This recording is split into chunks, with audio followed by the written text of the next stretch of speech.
Alors bienvenue dans ce nouveau chapitre où nous allons découvrir ensemble les media queries et on va parler de la notion de responsive. Donc on l'a vu avec notre maquette, un des problèmes que l'on a, c'est que lorsque l'on réduit la taille de la fenêtre, au bout d'un moment ça commence à faire un petit peu n'importe quoi et notre site ne rentre pas. Alors en vrai, les gens ne naviguent pas avec un navigateur aussi petit. Le problème c'est que certaines personnes naviguent avec des téléphones portables et des mobiles qui ont une largeur très limitée. Donc il va falloir faire en sorte que le site fonctionne aussi sur ces périphériques. Et c'est là que les media queries interviennent. Donc on a déjà parlé brièvement de la notion justement de séparer le CSS suivant le périphérique, lorsqu'on en a parlé au niveau de l'index.html, de l'attribut média au niveau de la balise link. On avait dit, on peut spécifier que notre CSS est dédié aux imprimantes ou aux écrans. Les media queries vont nous permettre de faire la même chose au niveau de notre CSS directement, mais aussi d'aller beaucoup plus loin. Donc si vous avez besoin de plus d'informations, comme d'habitude, il ne faudra pas hésiter à aller sur la documentation. Donc vous cherchez simplement media query. Vous ne prenez pas le premier lien, mais le second, donc il va vous parler des spécifications en CSS. Alors la syntaxe des media queries est assez simple. Dans un premier temps, on va devoir préciser le type de média que l'on souhaite supporter. Donc par défaut, il y en a 4. All, qui désigne tous les types de médias. Print, si on ne cible que l'impression. Screen, pour l'écran. Et Speech, pour les logiciels de synthèse vocale. Donc nous, de manière générale, celui que l'on va cibler quasiment tout le temps, ça sera Screen. Ensuite, on a la possibilité de mettre des conditions sur les caractéristiques du média. C'est-à-dire, par exemple, de mettre une condition sur la largeur ou la hauteur du périphérique, sur sa résolution, sur son orientation, et on va pouvoir dire, par exemple, je ne veux appliquer ces règles CSS que si l'utilisateur tient son périphérique de manière en mode portrait. De la même manière, je pourrais dire, s'il a une telle résolution, dans ce cas-là, je ne veux activer que certaines règles. Celle qui va souvent être utilisée, c'est la caractéristique largeur, parce que c'est souvent le facteur qui va être limitant. De temps en temps, c'est vrai qu'on peut aussi avoir besoin de la hauteur, mais c'est souvent la largeur qui va poser problème. Ensuite, dans la partie note à droite, vous voyez que certaines caractéristiques ont été rajoutées avec le niveau 4. Donc ça, c'est un niveau qui est un petit peu plus récent. Donc de manière générale, on va essayer de se concentrer pour un meilleur support des navigateurs sur des caractéristiques qui ne sont pas forcément trop récentes. Et si on descend un petit peu plus, on peut avoir des caractéristiques sur la couleur, sur est-ce que le périphérique supporte des couleurs, ce genre de choses. Bon, après, c'est très très spécifique, mais comme je vous le disais, la plupart du temps, c'est la largeur qui va nous intéresser. Ensuite, si on descend un petit peu plus bas, on a aussi la notion d'opérateur logique. Donc ces opérateurs vont nous permettre de combiner plusieurs règles entre elles. Par exemple, on va pouvoir lui dire, je veux appliquer cette règle si l'écran est monochrome et que la largeur est supérieure à une valeur. De la même manière, on va pouvoir utiliser note pour inverser une condition. Ensuite, l'opérateur only va être un petit peu particulier, on va en parler juste après. Et l'opérateur virgule vous permet de mettre plusieurs règles. Et si une règle est vraie, dans ce cas-là, il va considérer que toute la condition est vraie. Donc c'est l'équivalent d'un ou, si vous voulez. Bon, ne vous inquiétez pas forcément, les opérateurs, vous n'en aurez pas toujours besoin. Les règles peuvent être assez simples et parfois, on peut avoir des règles sans opérateur.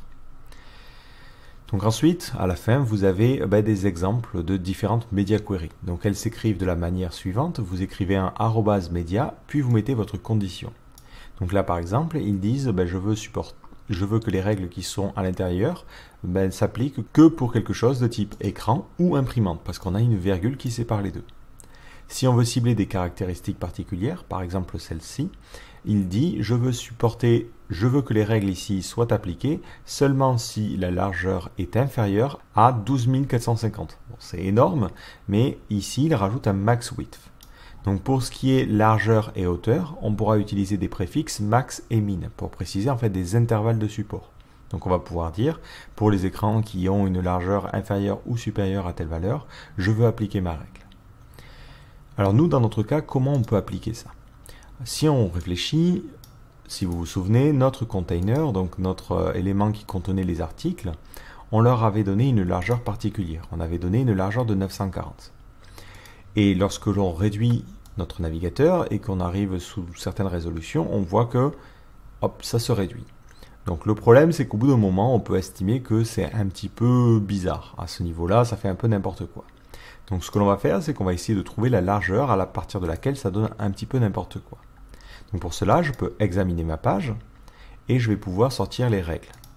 Donc ces règles me donnent la dimension de la fenêtre en haut à droite lorsque je redimensionne. Donc c'est la même chose sur Chrome, quand vous redimensionnez en sortant votre inspecteur, vous allez avoir les largeurs et les hauteurs qui vont se mettre en haut à droite. Voilà, donc ça vous permet de trouver les moments où votre site commence à faire n'importe quoi.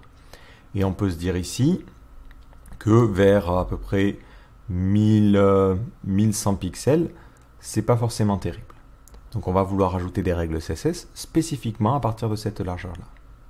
Donc dans ce cas-là, dans notre style.css, on va rajouter un @media. On va préciser qu'on cible l'écran et on veut appliquer nos règles que si la largeur est inférieure à 1100. Donc ça veut dire qu'on a une largeur maximale. Donc on va mettre max-width est à 1100 pixels. Dans ce cas-là, toutes les règles que l'on va mettre à l'intérieur ne seront visibles par les navigateurs que si ces deux conditions sont remplies. Nous, dans notre cas, ce que l'on peut faire, c'est, si je reviens sur ma partie main, on avait dit qu'on lui donnait une largeur particulière. Donc plutôt que d'avoir une largeur qui laisse de la place pour la sidebar, on va lui dire maintenant tu peux prendre la totalité de la largeur qui est disponible. Donc on va cibler notre élément qui est la classe main et on va lui donner une largeur de 100%. Si je sauvegarde et que je réactualise ma page, je vois que il a gagné un petit peu en largeur, mais on a toujours cette sidebar parce qu'au niveau de notre body, on avait mis des flexbox. Donc on peut lui dire aussi, je veux que dans le cas où on a un écran qui est inférieur à 1100 pixels, je ne veux plus ici de flexbox. Je vais donc écraser le flex en lui demandant d'avoir un display block classique. Et maintenant, hop, je vois bien que dans un écran qui est trop petit, je vais avoir mon contenu qui va prendre la totalité de la largeur. Si je descends, on a la sidebar qui va être en dessous. Sidebar qui, elle aussi, avait une largeur particulière, et on peut lui dire, dans ce cas-là, je veux que tu prennes une largeur de 100%. Et comme ça, hop, elle sera sur toute la largeur. Et là, on a une disposition qui est plus adaptée pour des périphériques avec une largeur relativement limitée. Bon, il faudrait affiner quelques petites choses, comme par exemple le fait que ici, notre container, on voit qu'il est décalé parce qu'à la fin, nos articles ont des margins. Donc, on a le système de débordement des marges qui apparaît. Donc, on pourra lui dire, dans le cas des périphériques qui sont si petits, on va lui préciser que le container qui se situe dans main, on veut un overflow hidden. Comme ça, au moins, on aura bien le décalage. Et là, on a notre design pour les périphériques avec une largeur limitée. D'ailleurs, si vous voulez tester sur les mobiles, vous avez une petite icône ici qui est la vue adaptative. Si vous cliquez dessus, vous allez avoir un écran qui va ressembler à ça. Basiquement, il va redimensionner votre navigateur pour avoir la même résolution qu'un portable. Et vous avez la possibilité de choisir le type de périphérique. Donc si vous cliquez là-haut, vous pouvez lui dire « J'aimerais bien voir ce que ça va donner sur un iPhone 6 ». Alors, il ne va pas simuler vraiment un iPhone 6, mais il va donner à votre écran la taille qu'aurait normalement un iPhone 6. Donc, ça vous permet justement de tester des choses. Donc, ça marche ici sur Firefox et si vous êtes sur Chrome, c'est à peu près le même système. Donc, vous sortez votre inspecteur et vous avez cette icône-là. Donc, en haut à gauche, vous pouvez spécifier le type de périphérique et vous pouvez même en ajouter de nouveaux. Donc, si vous mettez iPhone 6, vous allez avoir quelque chose qui va ressembler à ça. Voilà, vous voyez, c'est à peu près la même taille. Le petit avantage qu'a Chrome, c'est qu'il vous permet d'avoir un petit pointeur comme ça et vous pouvez faire des drag and drop, donc ça vous simule vraiment un périphérique mobile. Donc on voit d'ailleurs que dans le cas des mobiles, même si on a mis nos règles, les articles on doit aussi les modifier parce que là ça ne rentre pas. Donc je vais désactiver cette vue adaptative, donc je vais cliquer ici et on va continuer à redimensionner. On redimensionne, on affiche les règles, on redimensionne. Et on va estimer qu'à partir de là, on voit que c'est un peu trop serré, ou même là. Donc en dessous de 740, on va aussi changer les règles au niveau de l'article. Donc on est parti, @media, screen, and max-width, 740. Et là, vous pouvez vous dire, le problème, c'est que ce que tu écris là, c'est un peu bizarre, parce que 740, c'est en dessous de 1100. Donc, il va se retrouver à appliquer ces règles-là. Du coup, là, je pourrais me dire, il faudrait dans ce cas-là rajouter une condition et lui dire, je veux que la largeur soit supérieure à 740. Comme ça, à 740 pixels, il n'appliquera que ces règles-là et non pas celles-là. Mais moi, je veux que ce soit vraiment cumulatif. Je veux effectivement qu'on ait déjà les règles qui sont appliquées classiquement avec la sidebar et le body qui prennent 100% de la largeur et je vais rajouter en fait des règles. Même si vous utilisez des media queries, il faut savoir que le principe de cascade a toujours lieu et le principe de priorité est toujours utilisé. Donc lorsque on va arriver sur une résolution qui est à 740, il va dire oui mais c'est aussi inférieur à 1100. Donc je vais quand même appliquer toutes ces règles-là. Donc vous pouvez comme ça au fur et à mesure ajouter des règles et elles seront cumulées. Donc nous dans notre cas, là où ça pose problème, c'est la partie article. Donc si vous vous souvenez, on avait mis ça en position relative avec l'image en position absolue. Donc on va s'imaginer une disposition un peu différente où l'image prenne 100% de la largeur et en dessous on aurait notre contenu qui prendrait aussi 100% de la largeur. Donc au niveau de mon article, je vais enlever le padding left. Donc je vais sélectionner mon article et mettre un padding left à 0.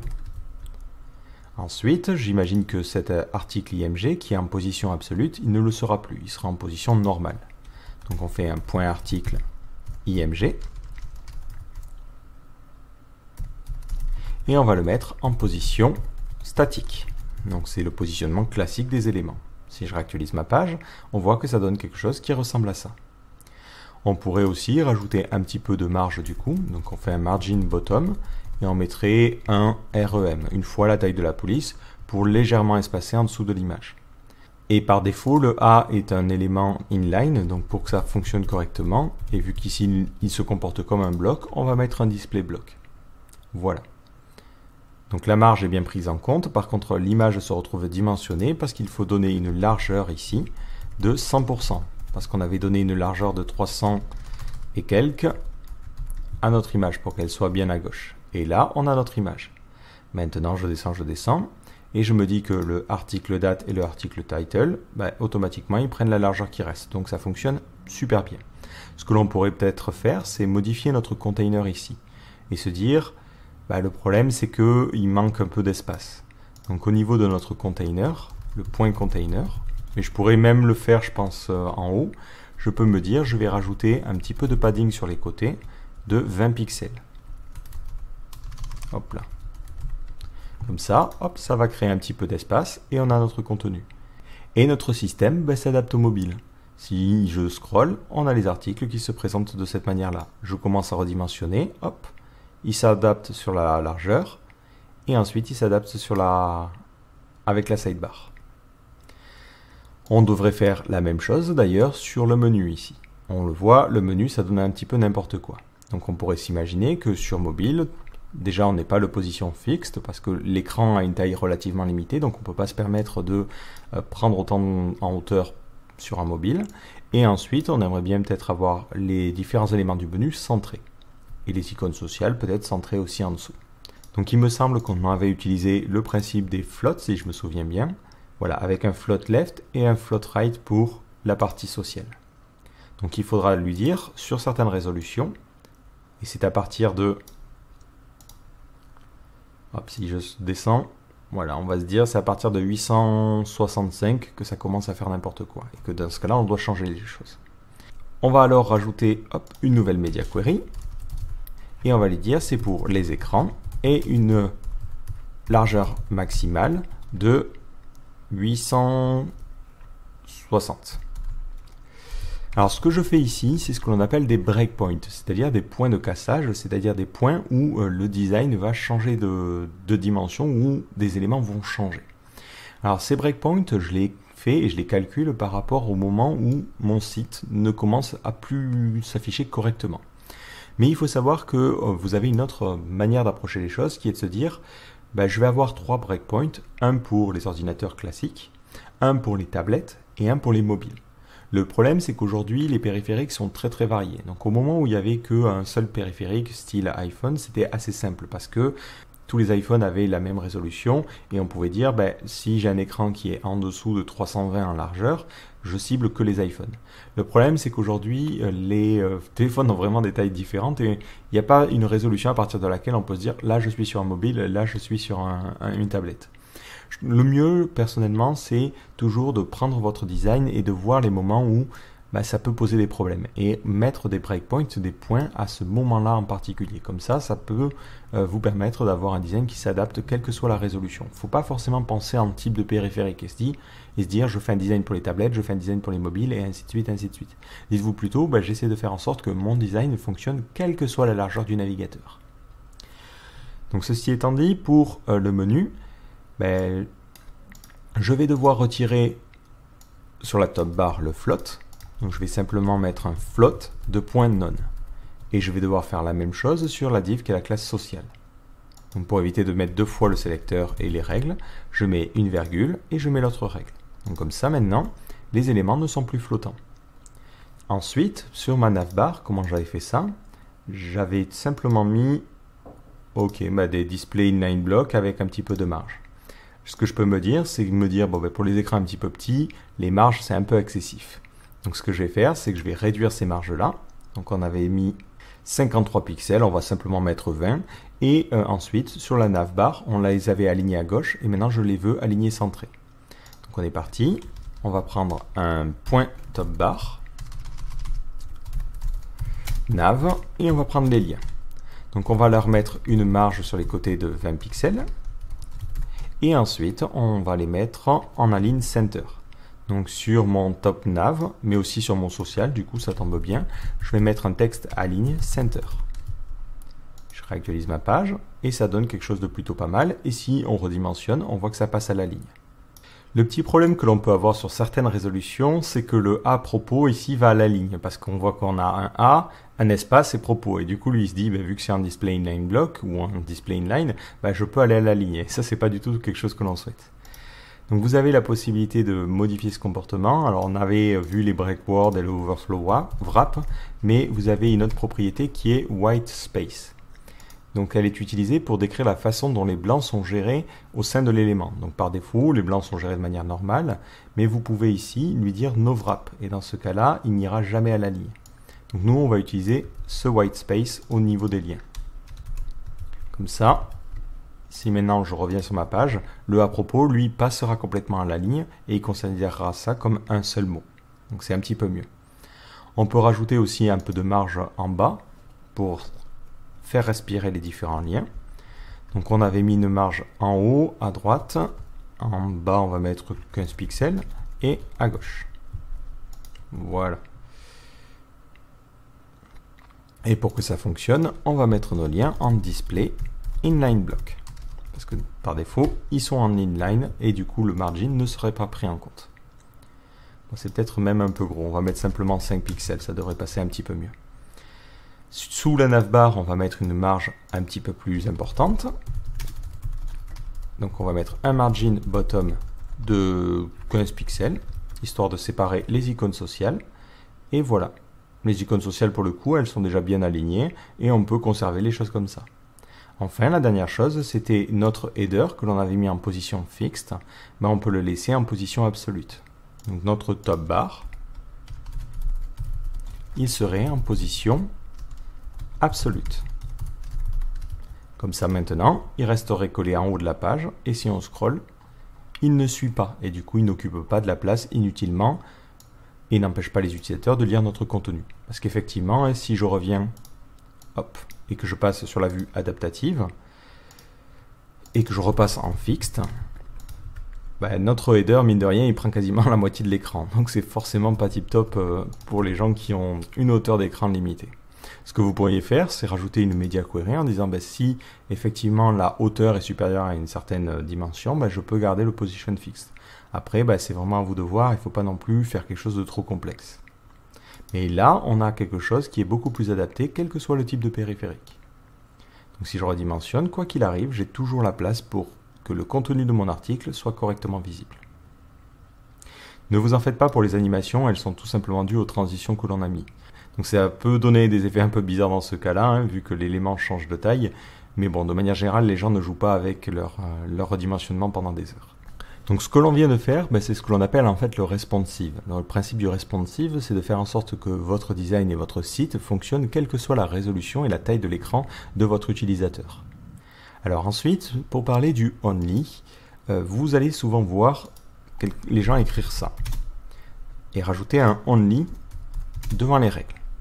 Si vous actualisez la page, vous n'allez voir absolument aucun changement. En fait, c'est tout simplement un mot-clé qui est mis pour des raisons de compatibilité. C'est ce qui est expliqué sur la documentation dans la partie Media Query, si vous descendez sur la partie Only. On pourrait se dire, oui, c'est une règle particulière, elle veut dire que seulement celle-là est importante, mais en fait, pas du tout. Le Only n'est là que pour empêcher certains vieux navigateurs de voir ces règles-là. Le problème des vieux navigateurs, c'est qu'ils ne sont pas... c'est que pour eux, les Media Query, au moment où ils l'ont implémenté, c'était beaucoup plus simple. Et ils ne supportaient que les règles all, screen et print.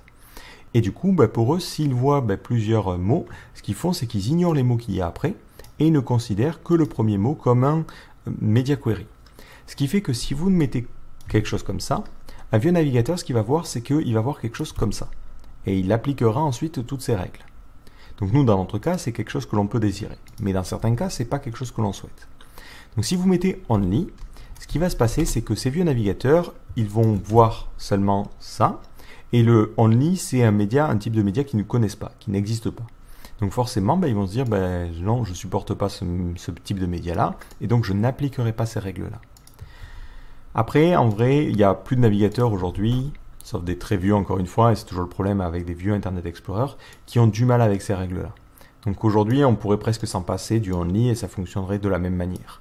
Mais voilà, si jamais vous avez des problèmes avec certains vieux navigateurs qui ne supporteraient pas les Media Query complexes, rajouter un only permet de faire en sorte qu'il ignore toutes ces règles-là. Enfin, un petit point sur la méthodologie que l'on a adoptée. Nous, ce que l'on vient de faire, c'est ce que l'on pourrait appeler du desktop first. C'est-à-dire que lorsque l'on a conçu notre CSS, on l'a conçu avant tout pour le bureau. Et ensuite, on a réduit notre fenêtre et au fur et à mesure, on a adapté les règles pour des résolutions un petit peu plus faibles. Donc c'est pas forcément la méthode la plus adaptée pour la bonne et simple raison que, en général, les dispositions sur les bureaux sont les plus complexes. Effectivement, on l'a vu, on a des flexbox, on a quelque chose à droite et à gauche, et le problème c'est que si vous ciblez d'abord le bureau et qu'ensuite vous mettez des Media Query pour les périphériques mobiles, vous allez vous retrouver à faire des choses comme ça, des float none, à retirer des margins et à modifier des valeurs. Et en général, vous allez avoir un petit peu plus de CSS. Donc une autre approche que l'on utilisera, c'est plutôt une approche qui est mobile first. Alors ce que je vais faire, je vais sauvegarder temporairement ce fichier-là, et on va le renommer, et l'appeler style-desktop-first. Et je vais créer un nouveau fichier, que je vais appeler style.css.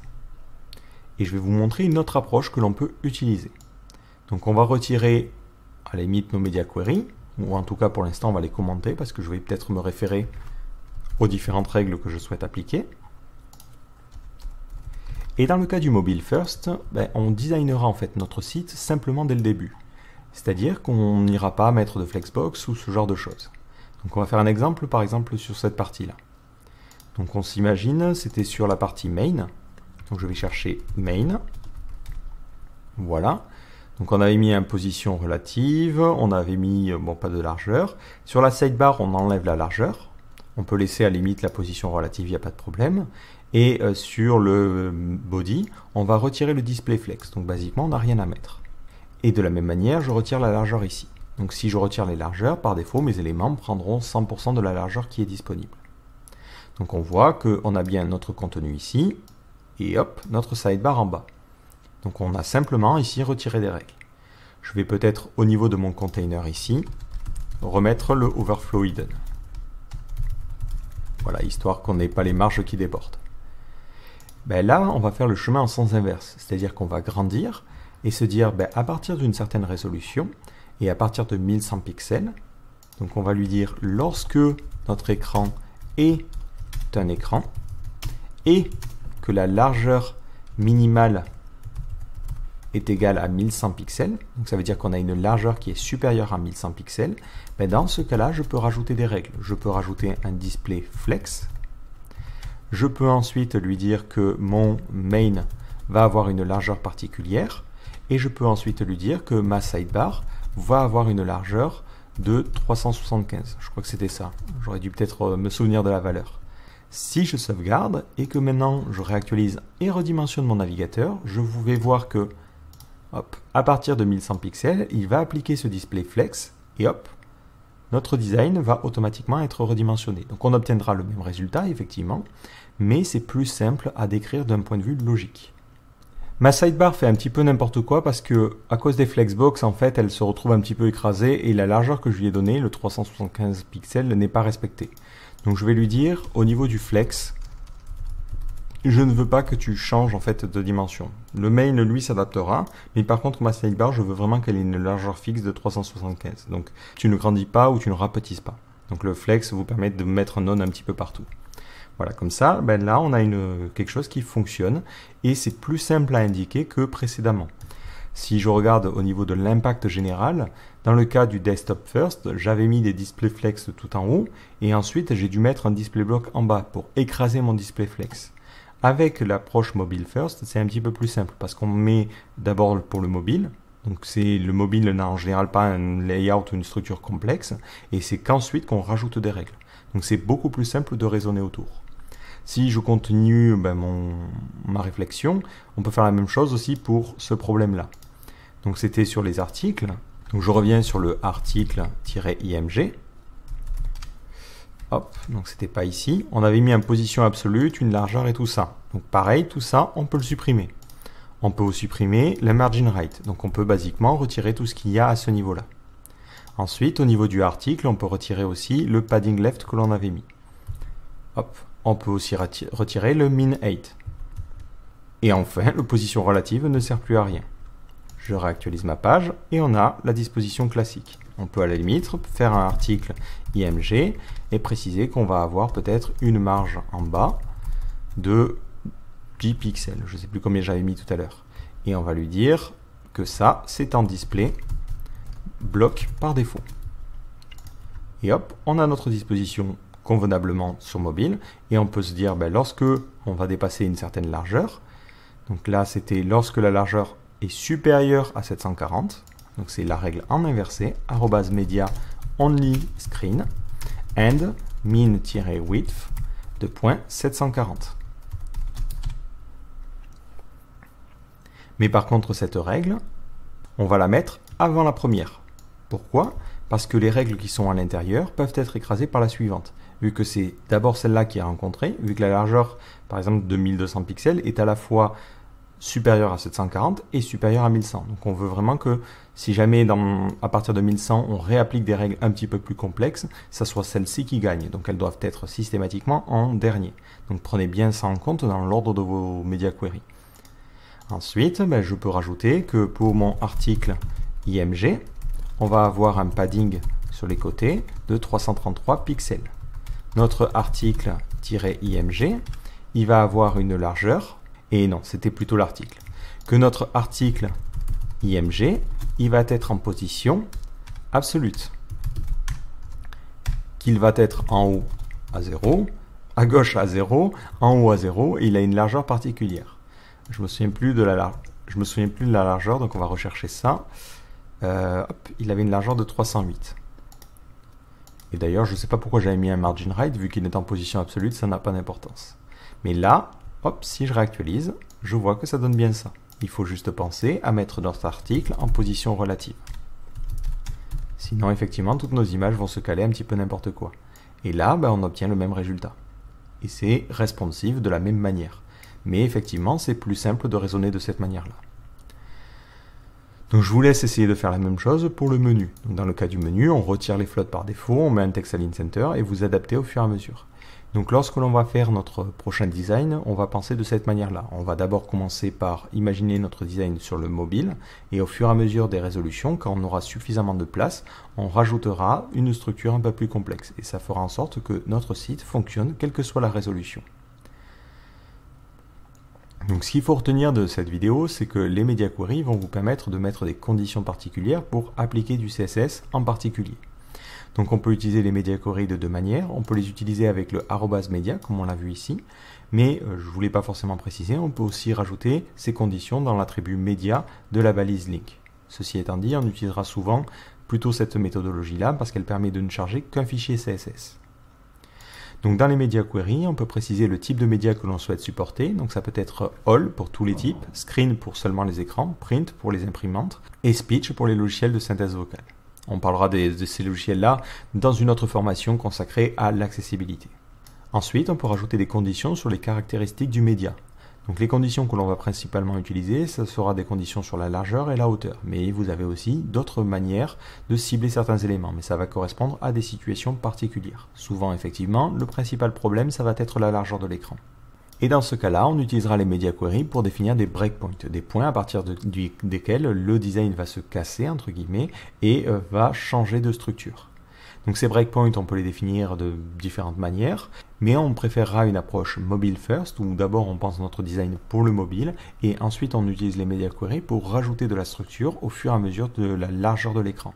Donc ça permet d'avoir un CSS qui est plus léger, mais c'est aussi un petit peu plus simple de raisonner autour, plutôt que de devoir écraser au fur et à mesure des propriétés.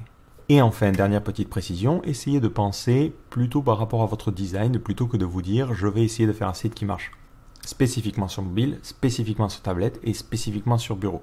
Aujourd'hui, les périphériques sont trop variés pour pouvoir cibler spécifiquement un type de périphérique en particulier. Donc voyez en fonction de votre design ce qui va poser problème au niveau de la largeur, est-ce qu'il y a un problème au niveau de la hauteur, et rajoutez des Media Query si nécessaire. N'essayez pas forcément de vous dire je vais créer 3 breakpoints systématiquement et ce sera toujours la même chose. Juste pour vous donner un ordre d'idée, si je reprends l'autre design, donc on va reprendre le design du restaurant, c'est pour vous montrer aussi comment vous devez raisonner en fait au niveau du premier type de breakpoint. Donc je vais revenir à ma liste de fichiers, et si on prend ce type de design où la personne ne nous a pas forcément prévu un design mobile, on n'a pas un design mobile, certains le font mais ça peut arriver que vous n'en ayez pas, le premier breakpoint en fait vous allez toujours le calculer par rapport au conteneur. Donc si on regarde le design de manière globale, on voit qu'il y a quand même un motif qui en ressort, c'est que hop là, tout notre site, il rentre dans cette largeur-là. Bon, sauf certains éléments, mais de manière générale, on a une sorte de container. Ben, ce container, ce que vous pouvez faire, c'est prendre sa largeur et vous dire, bon, ben, par exemple, ce bloc-là, il fait 919 pixels. Donc, tant que l'écran est supérieur à 919, ça va bien fonctionner. Quand l'écran devient inférieur à 919, ben, dans ce cas-là, il faudra réfléchir aux choses.